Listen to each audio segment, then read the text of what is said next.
जो मेहमान हमारे साथ बने हुए उनका एक बार से फिर से हम तारुफ करा देते हैं जल्दी से। हमारे साथ चरण सिंह सापरा साहब कांग्रेस का पक्ष रखने के लिए मौजूद हैं।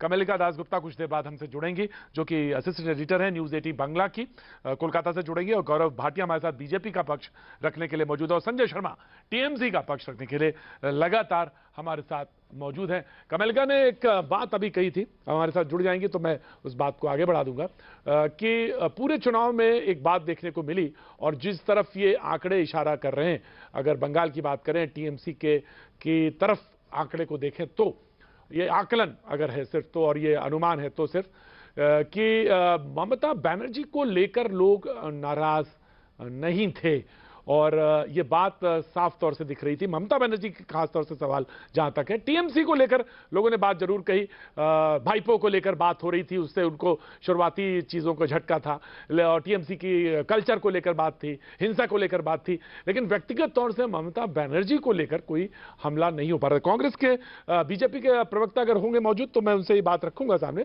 लेकिन सापरा साहब कुछ कहना चाह रहे थे। Then welcome to Sanjay Sharma.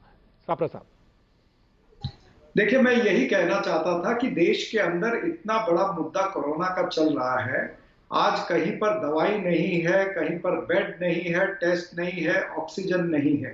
ऐसे समय के अंदर जब हमें ये सारा कंसंट्रेशन उस पर रखना चाहिए था कि कोरोना को किस तरह से, कोरोना से हमको लड़ना है।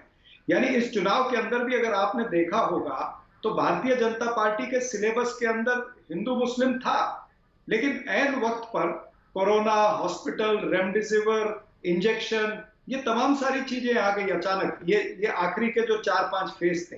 और मैं आपको ये बता दूं कि ये कोरोना जो है हमारे दरवाजे पर दस्तक तो पहले से दे रहा था। दिसंबर जनवरी से सेकंड फेज की दस्तक आ रही थी।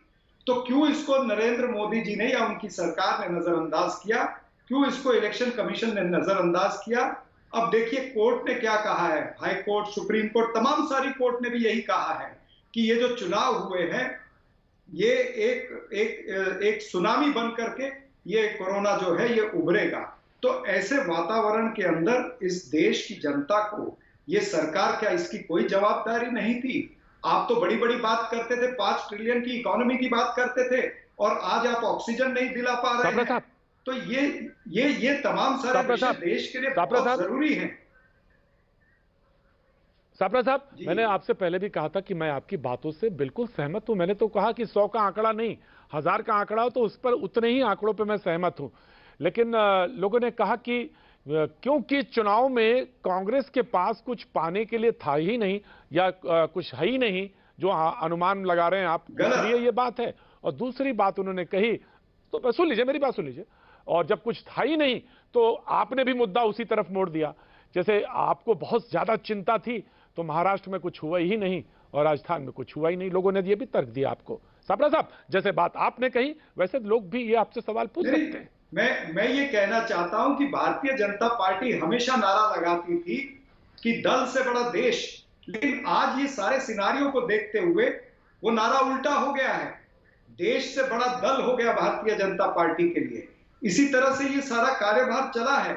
आज आप देख रहे हैं कि लोग रास्ते पर पड़े हुए, रास्ते पर ऑक्सीजन के बाटले मंगा रहे हैं, वहां पर ऑक्सीजन लेकर के बैठे हुए हैं। कोई रास्ते पर बिलख करके मर रहा है, लाशें जलाने के लिए हमारे पास में जगह नहीं है। शवागृह से लेकर के श्मशान तक कतार ही कतार लगी हुई है। हॉस्पिटल के बाहर कतार लगी हुई है एडमिशन के लिए। उत्तर प्रदेश देखेंगे तो सीएमओ के ऑफिस के बाहर महिलाएं रो रही है कि सीएमओ हमें चिट्ठी देगा तो हमारे पेशेंट को अंदर आने मिलेगा। आप बिल्कुल झूठ नहीं बोल रहे हैं। प्रदेश के अंदर ऑक्सीजन नहीं है, सापरा साहब बिल्कुल गलत नहीं कह रहे हैं आप। सापरा साहब बिल्कुल गलत नहीं कह रहे हैं। मैंने आपसे फिर कहा, मैं फिर तीसरी बार दोहरा देता हूं कि अगर 1 से 100 की जगह 1 से 1000 हो और 1000 का आंकड़ा गिना जाए तो मैं ये कहने को तैयार हूं कि आप गलत नहीं कह रहे हैं। लेकिन लोगों ने कहा कि घर में एक आईना जरूर रखना चाहिए, जो चलते बैठते कहीं अपनी तस्वीर, अपनी सूरत भी दिखती रहे। तो बस यही बात, और कोई बात नहीं थी। सापरा साहब, कौन से आईने की बात करते हैं? उत्तर तो पूछेगी जनता। नहीं, मैं उत्तर देता हूं। नहीं, मैं महाराष्ट्र की बात नहीं करता। मैं तो पूछ नहीं। अगर आप बहस इस पर करना चाहते हैं सापरा साहब, अगर आप बहस इसी पे करना चाहते हैं कि हम कितना, सापरा साहब आप सुन लीजिए, अरे आईना सुनिए साबरा साहब, प्लीज साबरा साहब, क्लियर करता हूं मैं आपके ऊपर साबरा साहब, मैं पूरा प्रोग्राम खत्म कर दूंगा। साबरा साहब 8:40, साबरा साहब 8:00, Sabra no please listen, Sabra साहब मैं आपकी बड़ी इज्जत करता हूं। साबरा साहब no please listen me, Sabra साहब नो प्लीज लिसन, साबरा साहब नो प्लीज लिसन। 8:40 है, मैं 20 मिनट आपको दे दूंगा प्रोग्राम में, आप ही को सुनूंगा सिर्फ। लेकिन ध्यान रखिएगा एक बात का, मैं प्रोग्राम खत्म कर दूंगा, इतना अख्तियार मैं रखता हूं, इतना अख्तियार रखता हूं मैं ऑन एयर, मैं कह रहा हूं। मैं सिर्फ ये जानना चाहता हूं, सोल्यूशन दीजिएगा मुझे साबरा साहब, सोल्यूशन दीजिएगा। ये मत सोचिएगा कि मोदी जी ने ये नहीं किया और कौन नहीं, तो अगर सोल्यूशन दे रहे होते तो महाराष्ट्र की स्थिति ये क्यों होती? हाँ, तो इसी पे आ रहा हूं। राजस्थान की स्थिति क्यों होती? तो ये राजनीति हो जाएगी, ये राजनीति हो जाएगी। मैं कोमेलिका की तरफ मैं आऊंगा आपसे, हमारे पास बहुत टाइम है, हमारे पास टाइम है, हम आपसे डिस्कस करेंगे साबरा साहब, वी विल डिस्कस। आप बहुत भले स्पोक्स पर्सन है, मैं जानता हूं, पर्सनली जानता हूं, मैं जानता हूं आपको, मैं बिल्कुल धैर्य के साथ कह रहा हूं, मैं बिल्कुल सुनूंगा साबरा साहब, सुनूंगा। आप सुनने की स्थिति नहीं, अगर आप करके दिखा देंगे तो मुझे बहुत अच्छा लगेगा साबरा साहब। महाराष्ट्र में हो जाएगा, आप मुंबई में रहते हैं, हम दोनों लोग जानते हैं एक दूसरे को, अगर करके दिखा देंगे तो बहुत अच्छा हो जाएगा। मैं यही जानना चाहता हूं। कमेलिका, मैं आपको मौजूद है, एक सेंटेंस आप बोल रही थी, मैं कमेलिका आपके पास आना चाहता हूं, हमारे असिस्टेंट एडिटर हैं, कोलकाता से जुड़ रही हैं।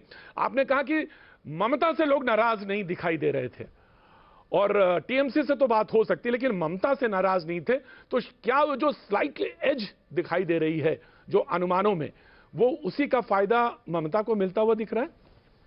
कमेलिका दास गुप्ता। देखिए बिल्कुल, और सबसे बड़ी बात इसमें ये है कि ममता इज अ स्ट्रीट फाइटर जैसे वो कहती है, और बंगाल की जनता ये देख के आई है कि ममता ने हार नहीं मानी है। मतलब हमने देखा है कि 2009 में जब वाम मोर्चा खराब हाल किया था और ममता बनर्जी अच्छी की थी लोकसभा चुनाव में, ऐसा ही हुआ था जैसे 2019 में 18 सीट मिला था बीजेपी को, और उसके बाद में बीजेपी को ये लगने लगा कि बीजेपी बंगाल दखल कर सकता है। वैसा ही 2009 में तृणमूल ने अच्छा किया था और वाम मोर्चा ने खराब किया था, और उसके बाद में बुद्धदेव भट्टाचार्य ने लड़ाई ही छोड़ दिया, जिसके वजह से 2011 में जब ऐसे वोट हो गए थे तब हमारे पास ये आंकड़े क्लियर था कि ममता की सरकार बन रही है। पर 2019 में जब ममता बनर्जी उतना अच्छा फल नहीं किया, 18 सीट बीजेपी को मिल गया, उसके बाद में भी ममता बनर्जी आज के डेट तक जिस तरीके से उन्होंने हर बॉल को खेला है, हर चीज को उन्होंने एकदम जिसको बोलते हैं एकदम जिद से लड़ाई की है, वो जरूर वो उसको आगे एज में रख सकता है। पर प्रतीक जी इस बार आपका कहना कि हाँ एज जो है, पर एक बार इस बार की जो चुनाव है ना, इस बार की चुनाव में जो फैक्टर्स हैं वो बंगाल कभी देखा नहीं। इस बार में ध्रुवीकरण मतलब पोलराइजेशन एक बहुत बड़ी फैक्टर है। पोलराइजेशन कितने सीट्स के ऊपर असर डालता है, इसका जवाब 2 मई को मिलेगा। अगर कम मिलता है तो वो तृणमूल के लिए एज है, क्योंकि तृणमूल ज्यादा पोलराइजेशन में खेला नहीं, बीजेपी ने ज्यादा पोलराइजेशन में खेला। एक दो बात ये है कि बंगाली वर्सेस बाहरी का जो लड़ाई है वो जैसे महाराष्ट्र में अस्मिता, मराठी अस्मिता होता है, वैसे ममता ने यहाँ पे ये जगाई है कि बंगाली अस्मिता, Bangla Joy Bangla was her slogan, and उसके साथ ही साथ बांग्ला अपना लड़की को चाहती है। जो लोग आ रही है वो बाहरी है, हम यहाँ का है। तो ये बांग्ला वर्सेस बाहरी लड़ाई का जो नैरेटिव है ये भी काफी इंटरेस्टिंग है, जिसमें ममता को एज मिल सकता है। पर लेकिन इसका पॉलिटिकल रिपरकशंस क्या होते हैं, ये ऑफ कोर्स कमलिका, इसका रिपरकशंस क्या होते हैं, और महाराष्ट्र में भी देखने को मिले, उसकी राजनीति में पहले आए, फिर सोशल